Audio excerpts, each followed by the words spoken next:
It's the one tariff that filmmakers were wary of, and it's finally come to be. President Donald Trump's decision to impose 100% tariffs on foreign language films have the Indian film industry in a knot. After all, the US is one of the biggest markets for Indian films, generating revenues of anywhere between $100 to $150 million.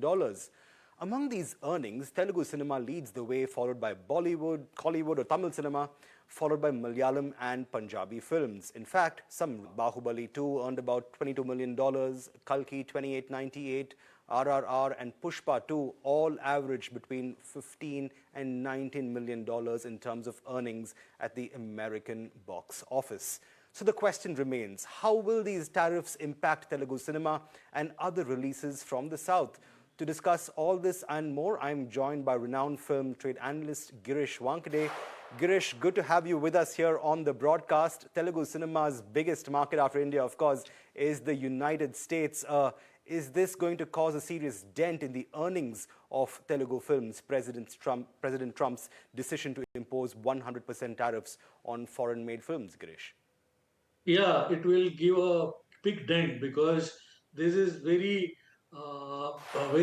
derogatory. It is a big demerit. It will be a big setback for us because we actually the way we are dependent on the overseas market for a film box office collection. Out of 100% box office earning outside India, that is overseas, we earn around 35% to 40% from the US market.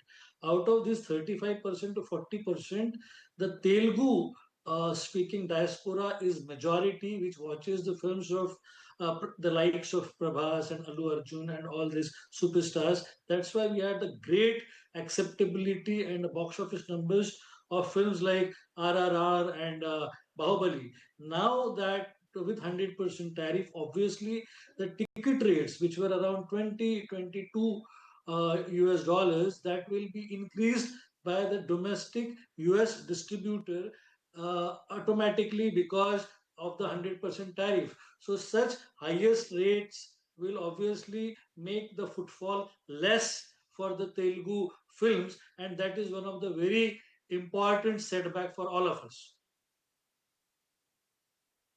Right, so let's get on to the specifics then, Girish. If you're talking about a decrease in footfalls at theaters in the US, and I completely understand where that analysis is coming from, simply because audiences would much rather wait for the OTT release if ticket prices are going to increase. What percentage of a drop do you foresee in footfalls? Let's assume if the price of a ticket increases by that tariff increase, which is 100%. So if we're seeing, a 2x on ticket prices in the US, to what extent will that impact footfalls at theaters in the US, Girish? I will clearly say it will be 50% reduction in the footfall because 25 to 30% of the US population are, I will suppose, as a very price conscious. They will earn and spend with a great consciousness. So that comes to 25%, and 25% will be that audience which will be purely dependent on OTT platforms, and they will wait for the window of 4 weeks. So when a film is released in theater, after 4 weeks it will come on OTT. So there will be around 25% people who will go for it, and 25% will be price conscious. So the occupancy rate of Telugu's loving audience or film goers, which is right now, whatever the percentage is, that percentage will be reduced by 50%, which is a drastic loss for Indian film revenue.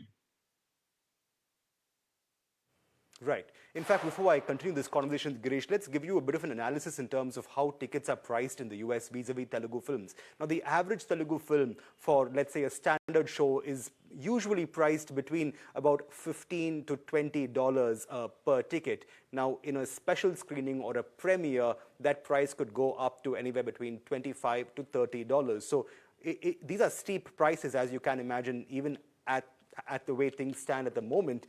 So any increase in tariffs could also mean, a parallel or, a corresponding increase in ticket prices across cinemas in the US. Remember, there's also a lot of differential pricing in cinemas. Let's say cities like New York and San Francisco, for instance, see ticket prices priced at a much, at a bigger markup when compared to some of the smaller cities and towns. But Girish, I also have to ask you, does this essentially then mean that filmmakers would focus more on OTT releases in the US as opposed to taking the exhibitor route or the big screen release route? Do you see more of a reliance on OTT releases in the United States should this tariff come to be? No, actually, it will not be only OTT release, but it has actually, we should go in detail about the major reasons or the repercussions which will happen. The first will be obviously the increase in ticket rates because of the increase in tariff. The local distributors of the US will take only those films on which they can pay 100% tariffs, and those films will be always spectacular, larger than life, star-studded films. So, because of this, the films which are art house or content driven films like Homebound or a film like Loka or a film like say Narsimha. So such films which are actually modestly placed budget will have less takers there in the US. And the last thing is the OTT platforms now. This 100% tariff is on the Indian content. So if OTT also applies the same rule, then the Indian content which is coming on the OTT platforms, which are US OTT platforms like Netflix or Amazon, then they will also have to pay it. So ultimately, the content will be less on the OTT platforms also. So that is another loss of the content creators in our country.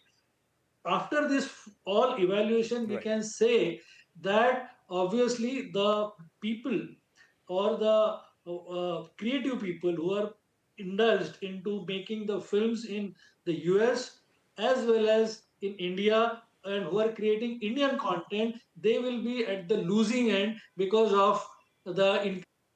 Absolutely. As a film lover myself, I think it's rather a tragedy if art house films or good works of art without big budgets to back them up were to be the sufferer of such a decision and its fallout. But I also have to ask you, Girish, do you think in the eventuality in which ticket prices are hiked and watching a film at a theater in the US becomes all the more expensive, do you see production houses, do you see distributors and just the filmmakers really pump in a whole lot of more in terms of a budget for film promotions overseas to get more people to go out to the movies, bear the expensive ticket prices and go about watching the movie? Could promotions in the US see a bit of an uptick in the eventuality in which ticket prices were to cost a whole lot more? Yeah, that promotional campaigns will be less because they will more rely on the teasers, trailers, posters, co-branding ads, visibility, social media, which is less expensive, and the city tours, the way they used to do in the US before the release of the film, the worldwide press conferences. Such things will be less because you have to pay on those tariffs. Also, only those spectacular films which has a great budgets, only those films will be able to sustain that. And besides sustaining those, also the activities which are around those, that is called media planning and media buying, like television integration, press conferences, such things will also be reduced because everybody will try to cut the expenses to make it more, and when you're already associated with a film which has got a great spend or a great budget or great mounting cost or a landing cost, then obviously you'll try to cut corners on other expenses. Right. Now, Girish, while I have you here, I can't quite help but ask you, what's your overall estimate or your outlook in terms of South film releases for the year ahead? We've already had some good titles. You mentioned Loka, of course, Kantara, the prequel is also a big film that's already making waves. South cinema set to continue its shine this year as well?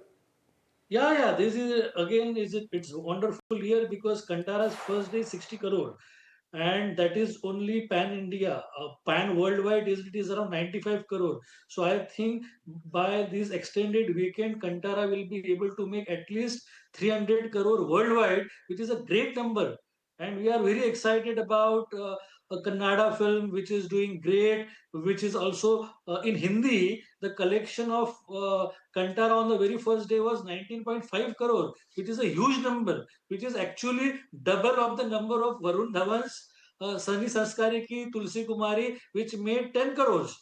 So a regional film like Kantara, which is dubbed in Hindi, is making double of the money of the original Hindi film of Varun Dhawan. So we are happy for films. It is not about Hindi or Telugu or Tamil film, but overall, the Telugu cinema, Tamil cinema, they are thriving. They have got great experimental strength. They are mounting their films with great star cast. They have got great stories to tell, and they are dominating the world with their stories. And we are quite happy and upbeat about it. It's nice to know that despite the trying times of tariffs and President Trump's decisions to tariff foreign language films, more South Indian cinema continues to shine. Let's hope things stay that way. On that note, we'd like to thank you very much for joining us with your analysis. Great speaking to you as always. Thank you, Jude. Thank you. Right, moving on, but staying with the movies, Kantara Chapter 1 finally saw its release across theatres worldwide. Written, directed, and starring Rishabh Shetty, the film is seeing a great deal of fanfare as its makers hope to break box office records. Remember, this is the prequel that we're talking about, so a whole lot of an existing fan base is all set to go to the movies, see what it's all about, and continue that wonderful story. Remember, Kantara is part of a multiverse of sorts of South Indian films that have been doing rather well in the box office in recent times, and the fanfare surrounding Kantara Chapter 1's release is a testament to that status that Southern cinema has whipped up for itself, at least in the recent past.